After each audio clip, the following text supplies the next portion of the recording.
Dan, are you there? You said that we spend 6 years of our life dreaming. I thought this was the most interesting fact out of them all. Given the fact that I've had a decent amount of holistic interest in dreams, I tend to believe that dreams are extremely important in terms of psychological and emotional balancing. It's been said that dreams are merely the chemical residue that builds up in your spine over a day, and what you dream is just your brain processing those chemicals. Frankly, I like to think that there's a little bit more to it than that.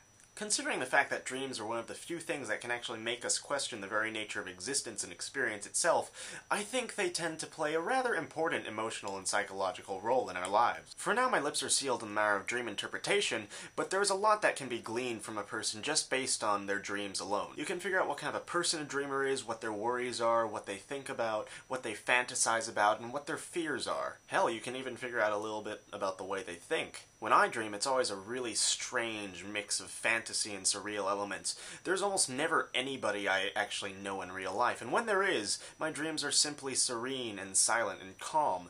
The feeling of being together with somebody who I truly trust, no matter who they are.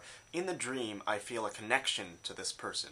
Otherwise, I'm usually running around gigantic ruins or castles or caves, or going on some huge adventure doing this or that, or needing to complete some quest with some feeling of urgency, which could say a lot about my own ideals as well, I suppose, but that's all dependent on how you want to interpret it. And to think that we spend 6 years of our lives dreaming.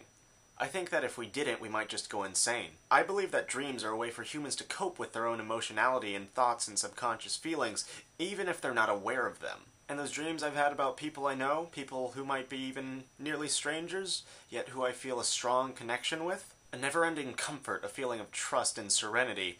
Like, nothing needs to be said, there's no awkward pauses, no pretenses, no nothing.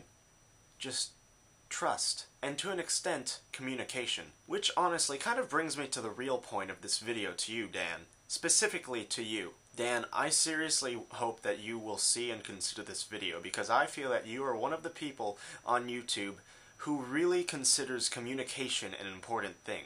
We all have our own dreams, and in order to achieve those dreams, communication with other people is extremely important. There are very few dreams that can be accomplished completely on your own. My dream is honestly simply that. A simple form of trust and communication, a connection between human beings. And interestingly enough, during this era of the internet, we're both becoming more connected and more distant from one another. And yet the potential for communication is inherently there, and in some ways I feel that communication between strangers is even more powerful than people you kind of know and are kind of awkward with in real life. So back to the subject of dreams, this is my dream.